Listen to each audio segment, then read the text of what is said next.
all-time great superstars.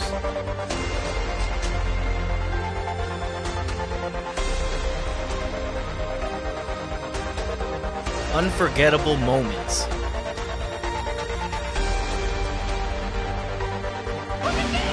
Naked dudes. What the hell? A streaker!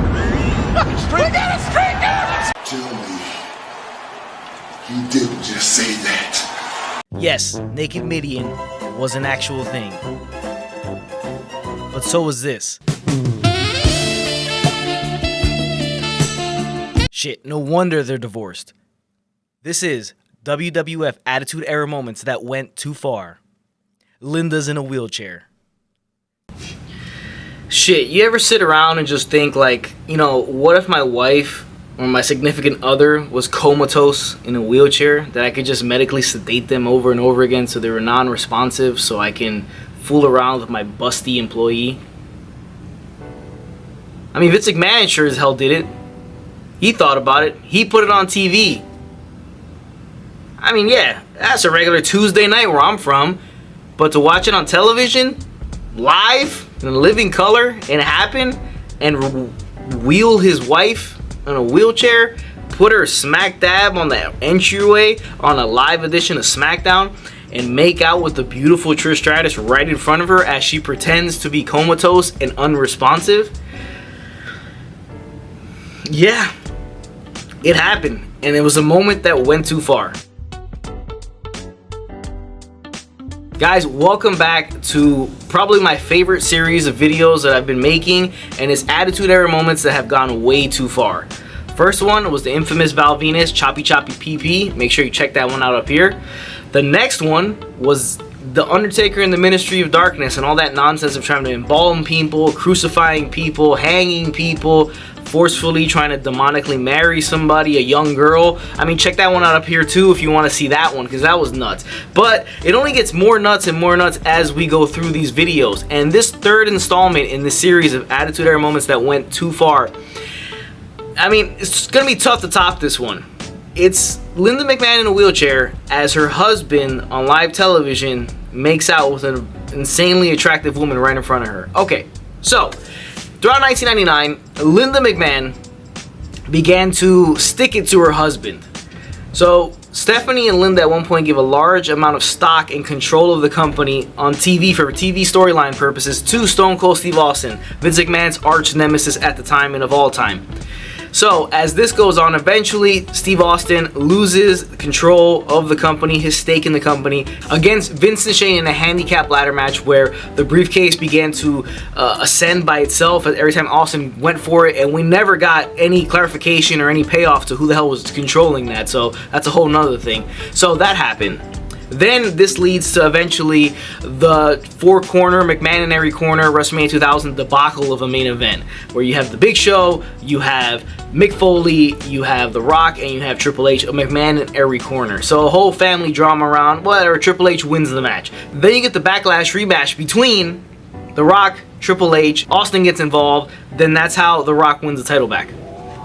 So with The Rock as champion, this would lead to Linda McMahon bringing back Mick Foley after the WrestleMania to make him commissioner of the WWF. This would subsequently lead to Vince McMahon taking a hiatus from the World Wrestling Federation because supposedly he knew why Linda kept going against him and doing all these things that he didn't want her to do. It's because she wanted another baby. This is where Vince coined the term genetic jackhammer that we all love so much, and that, obviously played out in real life as we see now. Then as Vince returned after his whole hiatus from being a genetic jackhammer, he would be against the Armageddon Hell in the Cell match because he didn't want his talent to get injured. That was the whole thing behind it. He wanted the match to be canceled, went to Mick Foley, the commissioner, tried to get it canceled. Foley denied the cancellation. Linda McMahon backed him, this causing Vince McMahon to publicly ask the man Linda McMahon for a divorce. As far as my marriage is concerned, I want a divorce. What? So after demanding this divorce, Vince finds out the following week that Linda McMahon has been rushed to the hospital for a nervous breakdown. There's something you don't know about Mom. She's very sick. She had a nervous breakdown because of the demand from Vince to divorce her after so many years of marriage, the company, the children, everything like that. Now, he seemed grief-stricken at the time when he heard the news of Linda being put into the hospital, having a nervous breakdown. But obviously, he was overjoyed later on because he knew he could take control now of the company. So, Linda's in a sanatorium, imagine that. Then, you have him going to the board of directors. They're announcing him as being a CEO of the company again, because Linda McMahon had this role this entire time of CEO of WWF. This is how she was sticking it to McMahon this whole time.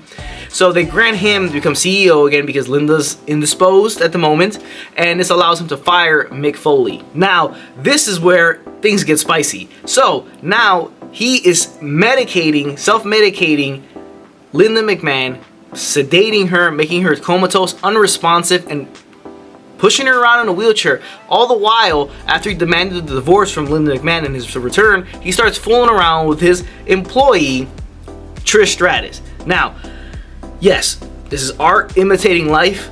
In this situation, he's fooling around with her. Probably was fooling around with a bunch of employees at the time, as we've heard, and who knows how far back his infidelity and his malplay goes, Vince McMahon. But you're seeing it on live television right here. So he has his mistress wheeling his wife in a wheelchair around as she's unresponsive, self-medicated, and drugged out of her mind, not responsive. This leads to the top moment that made this angle go way too far. So on an episode of SmackDown, Trish Stratus wheels out Linda McMahon along with Vince McMahon. They plop her right there in the middle of the aisleway on the stage. They go around her to her front as she has to play the part that she's, completely indisposed and she cannot react to anything, and she's just there, a vegetable at this point. They proceed, Vince and Trish, to suck each other's faces in front of her, and she just has to sit there and watch this. Now, I can imagine the production meeting about this because I'm pretty sure this is all Vince's idea. I mean, if you heard the story, he was there coaching Stephanie and Eric Bischoff kissing. Imagine this one. He was probably, yes, all about this one. He was like, this is great shit, damn it, I get to make out with her, and you watch. So, I mean, I could just imagine how that went down. So this is what we got. She's there, sitting in a wheelchair. These two are making out, sucking each other's faces off, and that's what we get. I mean, honestly, it's art imitating life. This is what we got. This is why they're probably divorced now, and this is why he's been forced to retire. So all this craziness and her in a wheelchair, Vince medicating her, making sure that she was unresponsive and didn't move, led Shane McMahon to return to the company and fight to defend his mother. This eventually will lead to the WrestleMania 17 match, the street fight between father versus son, Vince versus Shane. Now at this point, Trish Stratus has turned babyface. So the match is going on. It seems like Vince is gonna win. Here comes Shane off the top rope onto the outside with an elbow, but Stephanie removes Vince from the table. Boom, there goes Shane through the table. Then we get the moment where Linda stands up out of the wheelchair and she's okay. She kicks this guy, Vince McMahon, in the nuts, slaps Stephanie in the face, and allows Shane McMahon to get the win here. So after this, we obviously had the Austin heel turn the same night.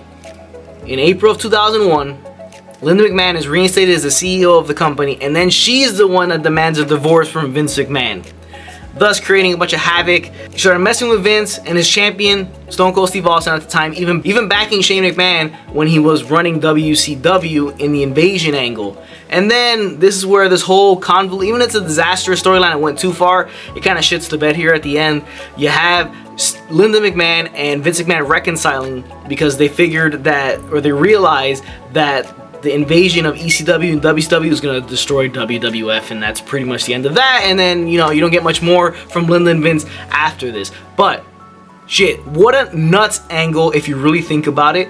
The stuff that they did in live television, this is a moment that went way too far. I mean, yeah, it's all fake, and, she's not really comatose, he's not really drugging her, and he's not really, well, we didn't think having an affair with, Trish Stratus at the time. Who knows who he was having an affair with at the time, but for it to play out on live television, and for you to do that to your wife and put her there and then make out with another woman in front of her, it's nuts stuff. And I mean, just the optics of it, when you watch the clip of it, you've seen the clip, I showed you guys the clip, it's just nuts to watch. And the way Vince and her make out is wild. I can't believe she agreed to that.